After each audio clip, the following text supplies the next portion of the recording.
नमस्कार दोस्तों, मैं आरडी यादव जॉब मंत्रा चैनल पे आप सभी का स्वागत करता हूं। आशा करता हूं आप सभी लोग अच्छे होंगे और अपनी तैयारी बेहतरीन तरीके से कर रहे होंगे। दोस्तों, आज हम बात करेंगे इलाहाबाद हाई कोर्ट के समीक्षा अधिकारी, सहायक समीक्षा अधिकारी यानी आरओ और एआरओ के बारे में। और यह वीडियो उन लोगों के लिए हेल्पफुल है जो पहली बार एग्जाम देने के लिए सोच रहे हैं, मन बना रहे हैं और ग्रामीण परिवेश से हैं, दूर दराज के क्षेत्रों से, जिनको तमाम जानकारी का अभाव है। जैसे मेरे पास तमाम मैसेज आते हैं, सर इसमें मेंस होता है क्या, इसमें इंटरव्यू भी होता है क्या, इसमें क्या क्या सर्टिफिकेट चाहिए होते हैं। ऐसे तमाम मैसेज आते हैं। ये वीडियो उन लोगों के लिए ही है जिनको जानकारियों का अभाव है, और ऐसे लोग वीडियो ना देखें जो कई साल से प्रिपरेशन कर रहे हैं, जो एक्सपर्ट बन चुके हैं, नहीं तो टाइम वेस्ट उनका होगा। और क्योंकि बहुत सारी चीज़ें मैं भी फेस करता था जब प्रिपरेशन कर रहा था, तो मुझे भी नहीं पता था कि इलाहाबाद हाई कोर्ट में भी समीक्षा अधिकारी आरओ का पेपर होता है, या क्या सिलेबस इसका होता है, कहाँ से क्वेश्चन आते हैं। तो तमाम जानकारी का अभाव रहता है, तो प्रिपरेशन करने में प्रॉब्लम होता है, गाइडेंस सही मिल नहीं पाता। मेन चीज़ होता है गाइडेंस सही मिलना। कोई यहाँ आजकल बताने वाला भी सही नहीं है, ना कोई सही गाइडेंस देता है। और कन्फ्यूजन का एक रीजन ये भी है पैटर्न वगैरह को लेकर, क्योंकि एक तो उत्तर प्रदेश लोक सेवा आयोग कराता है समीक्षा अधिकारी, सहायक समीक्षा अधिकारी, यूपीपीएससी, जिसकी पोस्टिंग होती है सचिवालय में, निर्वाचन आयोग में या लोक सेवा आयोग में ही होती है। और एक यूपीपीसीएल, विद्युत विभाग में भी आरओ होते हैं। और आपका हाई कोर्ट, सबका पैटर्न अलग है, चीजें अलग हैं, तो इसलिए कंफ्यूजन बना रहता है। तो आज सब मैं क्लियर कर दूंगा। मैं हाई कोर्ट आरओ के बारे में ही डिस्कस करूंगा, हाई कोर्ट आरओ के बारे में। तो पहले इसके लिए देख लेते हैं कि क्वालिफिकेशन क्या क्या चाहिए होता है। एक तो आपके पास ग्रेजुएशन की डिग्री होनी चाहिए। ग्रेजुएशन जिस दिन नोटिफिकेशन आएगा उसके पहले आपका कंप्लीट हो जाना चाहिए, ग्रेजुएशन हो जाना चाहिए, चाहे साइंस हो, आर्ट हो, बीई हो, बीटेक, कुछ भी हो। साथ ही साथ आपके पास ट्रिपल सी सर्टिफिकेट होना चाहिए। पिछली बार जब एग्जाम हुआ तो ट्रिपल सी के साथ समकक्ष लिखा गया था, लेकिन अभी जो इस साल एग्जाम हुआ है आपका डिस्ट्रिक्ट कोर्ट का, उसमें समकक्ष हटा करके सिर्फ और सिर्फ ट्रिपल सी कर दिया था। इससे बड़ी दिक्कत हुआ, जो बीटेक किए थे सीएस से, तमाम लोगों को प्रॉब्लम हुआ। तो मेरे अकॉर्डिंग आप ट्रिपल सी कर लेंगे तो आपके लिए बेस्ट रहेगा। ये चीज हो गया। ओ लेवल वगैरह की कोई नीड नहीं होती है। और ये दोनों चीजें आरओ एआरओ दोनों के लिए है, आरओ और एआरओ के लिए। इतना चीज चाहिए आपके पास। और साथ ही साथ आपके पास टाइपिंग आनी चाहिए। टाइपिंग मांगता है 25 वर्ड पर मिनट, लेकिन आपके पास 35 तक स्पीड है, तब आप अच्छे से कर पाएंगे। इसकी टाइपिंग का मैटर थोड़ा अलग होता है, अभी बाद में डिस्कस करेंगे। तो यहाँ पे हो गया, आपके पास ग्रेजुएशन और ट्रिपल सी होना चाहिए फॉर्म फिलअप करने के लिए, और साथ में टाइपिंग आनी चाहिए। टाइपिंग का कोई सर्टिफिकेट की कोई नीड नहीं होती है, किसमें सर्टिफिकेट की जरूरत होती है। तो सर्टिफिकेट की कोई नीड नहीं होती है, टाइपिंग के सर्टिफिकेट की कोई मतलब नहीं है। फॉर्म इतने से भर पाएंगे आप। एक चीज ये क्लियर हो गया। दूसरी चीज ये होता है, इसमें ऑब्जेक्टिव टाइप के एग्जाम होते हैं। ऑब्जेक्टिव ऑब्जेक्टिव एग्जाम होते हैं, इसमें कोई मेंस नहीं होता है, कोई इंटरव्यू नहीं होता इसमें, कोई रिटेन वगैरह कुछ नहीं होता इसमें, सिर्फ और सिर्फ ऑब्जेक्टिव होता है। ये चीजें आप ध्यान रखिएगा। ऑब्जेक्टिव होता है कितने नंबर का, 200 नंबर का, और टाइमिंग दिया जाता है आपका 3 घंटे। इसमें सब्जेक्ट वगैरह सब हाई कोर्ट के सर्विस रूल में लिखे गए हैं, तो सब्जेक्ट वगैरह फिक्स है, सारे सब्जेक्ट आते हैं इसमें, अभी डिस्कस करेंगे आगे। साथ ही साथ आपका टाइपिंग भी इसमें नंबर जुड़ता है। इसमें टाइपिंग का आता है 50 मार्क्स, यानी सिलेक्शन आपका 250 मार्क का एग्जाम होता है, उसी में आपका कट ऑफ बनेगा सिलेक्शन के लिए। ये चीजें यहाँ पे क्लियर हो गई। और आरओ एक अच्छी पोस्ट है। आप पहली बार सोच रहे हैं और पहली बार में सिलेक्शन हो जाए तो बड़ी बात है, क्योंकि आपका आरओ जो होता है 4800 ग्रेड पे का है, गजटेड पोस्ट है। A R O 4600 grade pay का है, और सैलरी लगभग 75-80 हज़ार आपको मिल जाएगी। एक अच्छा जीवन व्यतीत किया जा सकता है, और एक सिटी में ही जॉब करने को मिलता है, लखनऊ या इलाहाबाद। तमाम जॉब प्रोफाइल पे मैं वीडियो बना चुका हूँ, डिस्क्रिप्शन में डाल देंगे, वहां से आप देखना चाहें तो देख सकते हैं। जॉब प्रोफाइल सर्च करेंगे जॉब मंत्रा के नाम से तो मिल जाएगा। उससे चीज़ ये बताने लायक नहीं कि वर्क नेचर क्या है, तमाम चीज़ें हैं। सब ठीक है, आप नौकरी लीजिए, ऑफिसर बनिए, हम तो यही कहेंगे। अब इसमें सिलेबस की बात कर लें, इतना तो आप फॉर्म फिलअप कर दिया, और सिलेबस को लेकर के बड़ा कन्फ्यूजन होता है। इसके लिए एक प्रॉपर कोचिंग मिलना भी मुश्किल है, कोई शायद बैच नहीं चलाता है इसका। प्रॉपर कोचिंग कहीं नहीं चलता है कि आर ओ की। एक रीजन इसका ये भी है कि इसमें टाइमली तो आता नहीं, कभी 2 साल, कभी 3 साल, कभी 4 साल, ऐसे एग्जाम इसके होते हैं। और बहुत तेज एग्जाम होता है, बहुत फास्ट एग्जाम होता है, 6 मंथ में एग्जाम हो जाते हैं इसके, ज्वाइनिंग हो जाती है 6 महीने में, नोटिफिकेशन आने में 2 महीने बाद एग्जाम हो जाता है। और सिलेबस भी बहुत ब्रॉड है, बहुत ज़्यादा सिलेबस है। अब सिलेबस की बात करें क्या क्या सब्जेक्ट आता है, यहाँ पे आपका जीएस का पूरा पोर्शन आता है, history, geography, polity, science, computer, reasoning. Reasoning में ही आपका मैथ वाला पोर्शन भी आ जाता है। मैथ के ज़्यादा से क्वेश्चन नहीं रहते, सिर्फ 2 से 3 क्वेश्चन रहते हैं, या 3-4 क्वेश्चन मान सकते हैं, 2 से 3 क्वेश्चन। इंग्लिश, हिंदी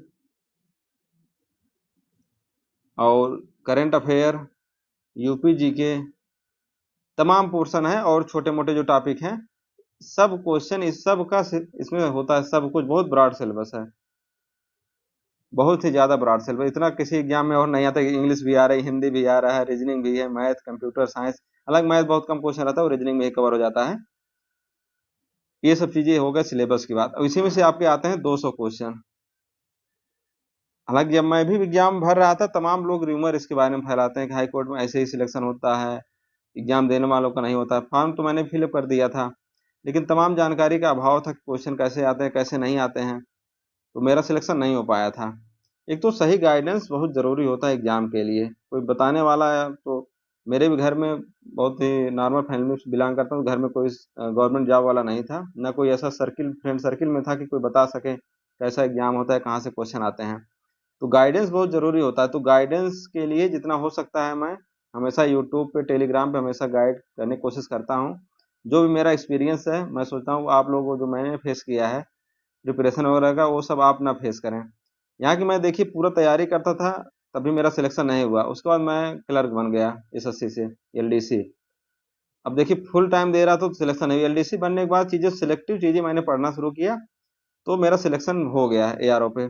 सिलेक्टिव चीज़ें इन द सेंस क्या है, अब आप इसको पीवाईक्यू आप एनालिसिस करेंगे, मैंने पीवाईक्यू पूरा कंप्लीट कराया है, 2-3 सब्जेक्ट बचे हुए हैं, वो भी करा देंगे।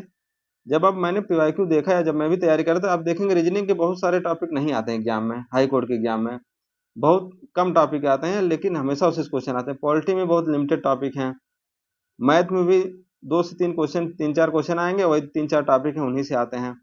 ऐसे हर सब्जेक्ट के कुछ लिमिटेड टॉपिक हैं, हाई कोर्ट बार बार वहीं से क्वेश्चन उठाते हैं।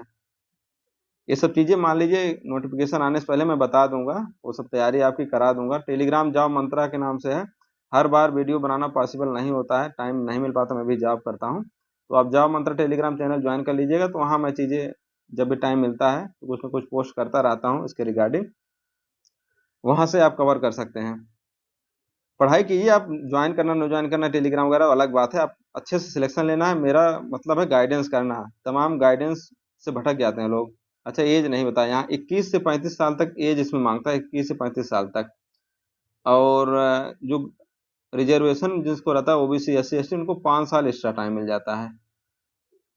ये जरूरत ही ना पड़े आप लोगों को, आप इसी में आप सिलेक्शन ले लीजिए, लेकिन 35 साल के बाद क्या करेंगे नौकरी लेकर के, सब चीज़ें अलग हैं। ये सब चीज़ें हो गया। एक ये र्यूमर बहुत ज़्यादा फैलता है, इसमें सिलेक्शन नहीं होता, ऐसे फेयर सिलेक्शन, तमाम चीज़ें हैं, इसकी कट ऑफ हाई जाती है। अब इसमें कट ऑफ हाई जाने का रीज़न क्या क्या होता है, उसको मैं एक बार डिस्कस कर लेता हूँ, तो आपको चीज़ें क्लियर हो जाएंगी। कट ऑफ हाई जाने का रीज़न क्या है, एक तो इसमें टाइपिंग का फुल मार्क्स मिल जाना, टाइपिंग 50 मार्क्स, इसमें 49.6, 49.7, क्योंकि 0.1 मार्क्स डिडक्ट हो जाता है अगर एक वर्ड आपका गलत हुआ।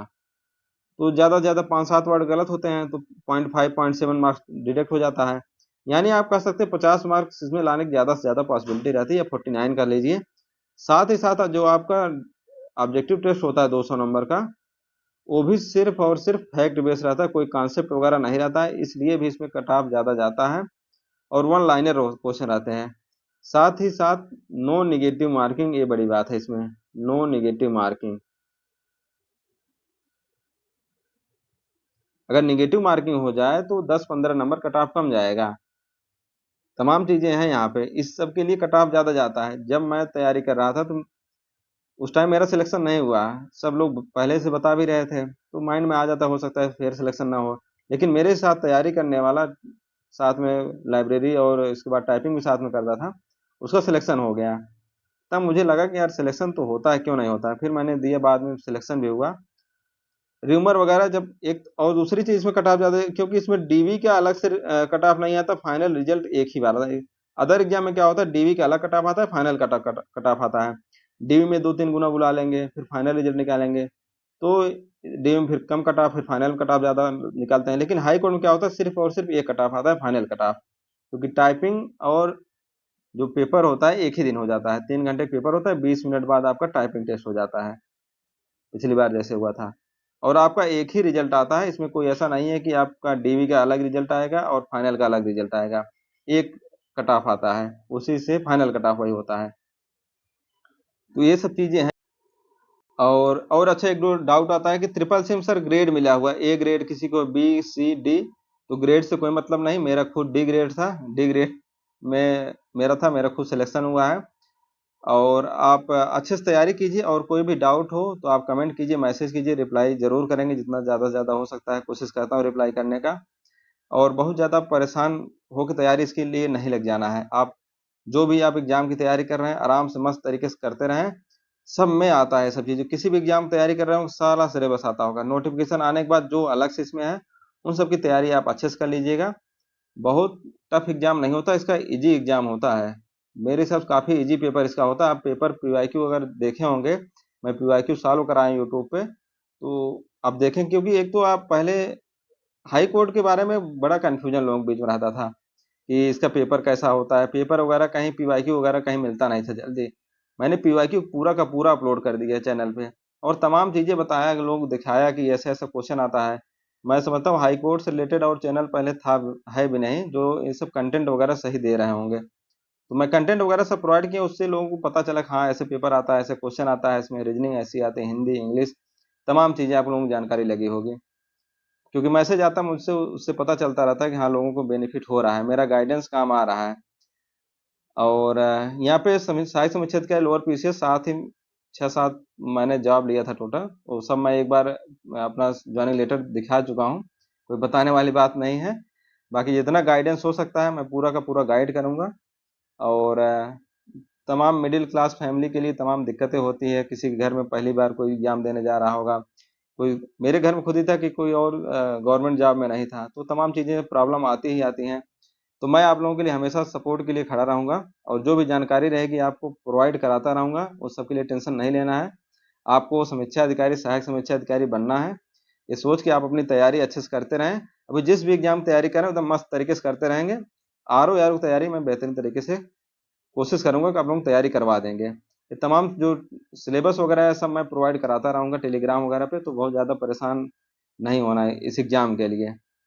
और शायद और सब चीज़ें क्लियर हो गई होंगी और कुछ बचा नहीं होगा। यहाँ टाइपिंग का है, टाइपिंग के लिए मैं अलग से वीडियो बना चुका हूँ, फिर से वीडियो बना देंगे। इसमें टाइपिंग, हाई कोर्ट की टाइपिंग अलग, अलग जो और टाइपिंग होती है उससे अलग होता है, तो वो सब मैं वीडियो बना दूंगा। और उसी को लेकर के कुछ लोग टाइपिंग में फेल हुए थे, यहाँ पे नेट स्पीड देखी जाती है, नेट कैसे निकाला तो सब मैं चीज़ें बता दूंगा।